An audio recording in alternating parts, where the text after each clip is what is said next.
I'm Mark Ramsey. I am so super proud to be in the same digital room as the one and only Guy Kawasaki. Guy Kawasaki, author of so many wonderful books, including one of my favorites, The Macintosh Way, Guy.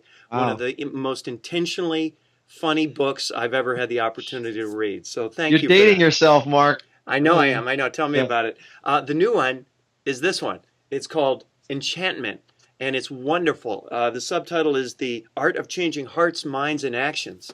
And Guy, it's really a terrific book. Thank you. What got you interested in the topic of enchantment? Well, there's two answers to that question. Which one do you want first? I want the most entertaining one because the problem Okay. the problem I have is that this video is going to be roughly 10 to 15 times longer than what you tell me is the average length of a good video. So Okay. by all means, go entertaining. Okay. So the entertaining answer is the reason why I wrote Enchantment is I was in a two-book deal, and my editor said it's time to write the second book. How's that?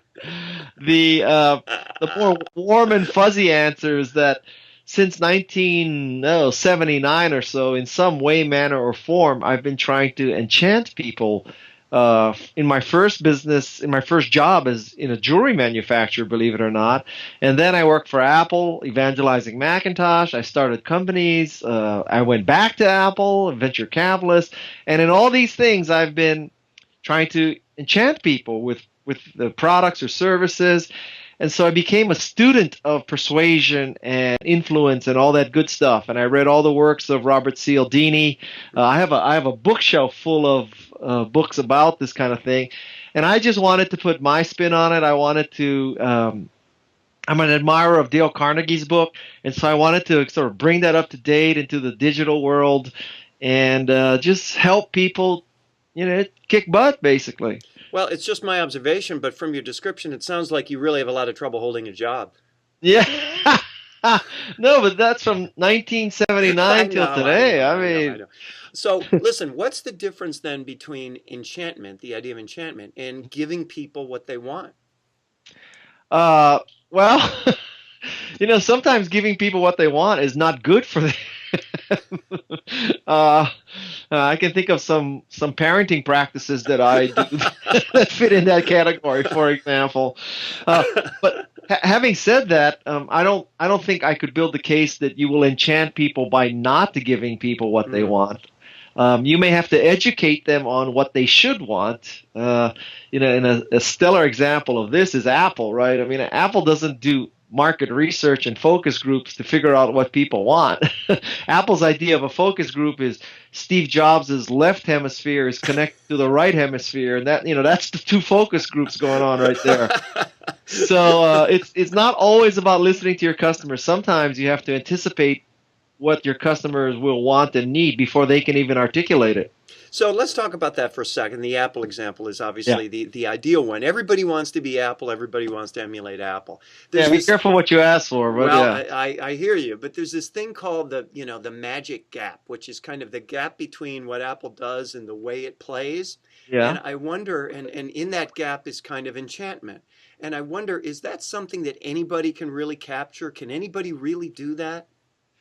Well, if I could enable anyone to become the next Apple, trust me, I would charge a lot more for the book. Each copy would be roughly $24 million instead of $24. However, having said that, I think that you should look at enchantment as you would look at fitness. So, there are people who are super fit. Lance Armstrong, his resting heartbeat is, I don't know, 10 or whatever it is, right? And then there's you and I, our resting heartbeat is, I don't know, 60. And then there's like people who are resting heartbeat is 200.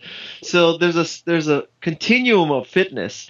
And no matter where you start on that continuum, almost everybody, maybe except Lance Armstrong, could be more fit. And I think the same thing is true of enchantment. There are people who like Richard Branson who are just, off the scale enchanting people. But everybody can get more enchanting, and you do that by doing some of these practices and tips in the book. And I want to ask you about that. What for a brand? And remember, my space is kind of the broadcast space, the radio space. For a radio Uh-huh. brand, what are some of the things that the tactics that they could use to enhance their enchantment? Well, I'll give you a great example in my area. There's a guy named Greg Kihn, Kihn, and he's both a former rock musician and he's now a morning drive time DJ.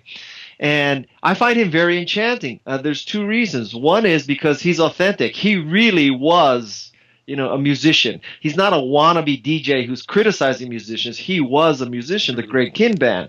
So he's really authentic. He really knows his stuff. When he tells stories about meeting the Beatles and, this kind of stuff, it's firsthand knowledge. And the second thing is he's a WYSIWYG kind of guy. I mean, what you see is what you get. Totally transparent, or for better or for worse. So you can see that it's not a facade. It's not, his people are telling him how to behave. He is what he is. And so I find those two things very enchanting, and he's a good example. Now, it's interesting that you personalize it that way because, when I talk about radio, I could talk about any form of radio, but you've specifically focused on the enchantment in the form of humanity, a real person. And I wonder how important that is to the formula of enchantment, regardless of what kind of radio we're talking about in your mind. I think it's crucial. I mean, I don't see how you can be enchanting, using some logarithm about picking songs or something. No, don't get me wrong. I mean, you can do an adequate job. Well, let's pursue that for a sec. So are you saying that a radio station with human beings has the potential to be more enchanting than Pandora? Oh, I would hope so. I mean, my company is a Pandora shareholder, so I have nothing against Pandora. But one would think that a DJ or a morning talk show host who's interviewing, legends in rock, because they were on the road together or they were opening acts for each other, would have to be more enchanting than someone using a computer algorithm. Now, having said that, the fact that Pandora can figure out this music genome, this DNA of music that you like, is pretty cool. I mean, that company is enchanting, but I would not say that, that you could just be enchanting by coming up with a computer algorithm. Mm-hmm. Based on your own listening or what you know just as a consumer and a user of radio, I mean, what do you think are some things that broadcasters don't understand about enchantment? Well, I don't see. I'm not I don't know if I'm a typical user, but I listen almost when I'm in the car. I listen almost 100% to NPR. Mm-hmm.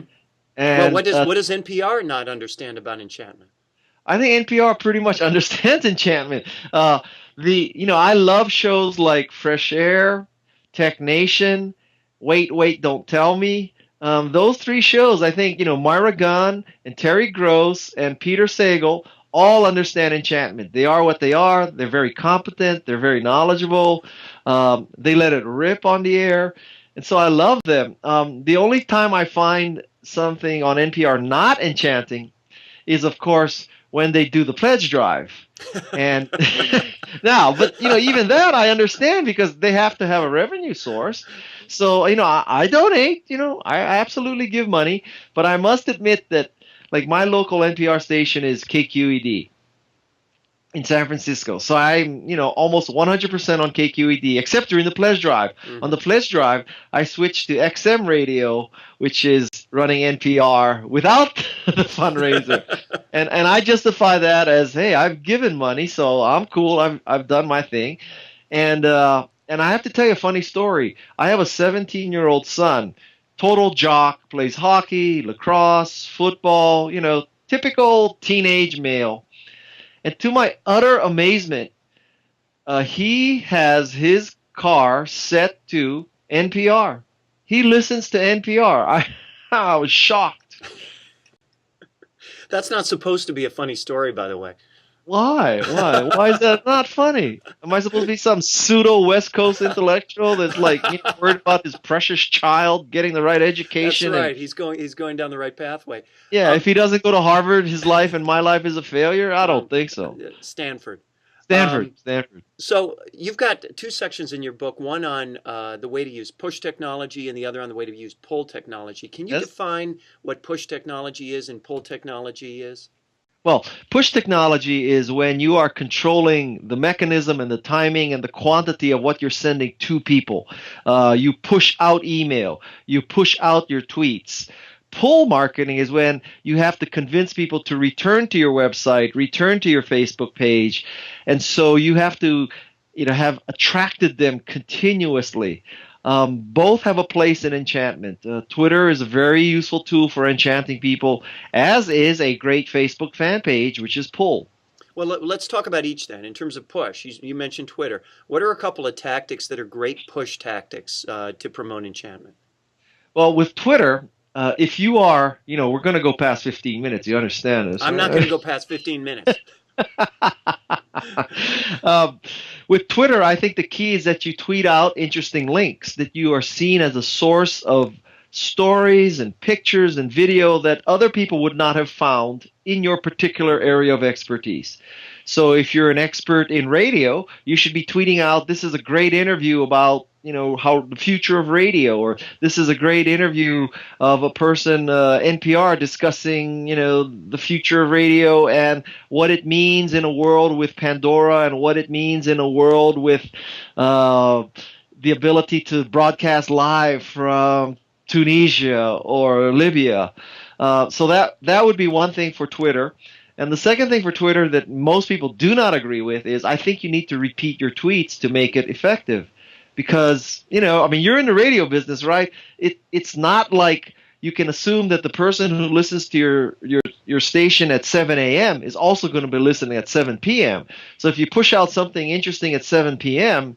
through Twitter, unlikely that the same person who uses Twitter at 7 a.m. will see it. You need to repeat it. Oh, yeah. The station with the most repeats generally has the highest ratings, we find. Yeah, I rest my case. What about on the pull side? On the pull side, it is all about generating great content, that you have a real reason for people to come back, that there's new stuff all the time, there's value, there's information. The common thread of push and pull is content is king. It really is. And now, content is king can be photos, it can be video, or it could be the interaction of the community. It's not necessarily true that you have to provide all the content. But because you can have very, very interesting forums, but content is king. Guy Kawasaki, one of the very most enchanting fellows in the tech community. It's a pleasure talking to you, Guy. Read all your books. I love them, and everybody get enchantment. Thank you so much for your time today. Thank you. Take care.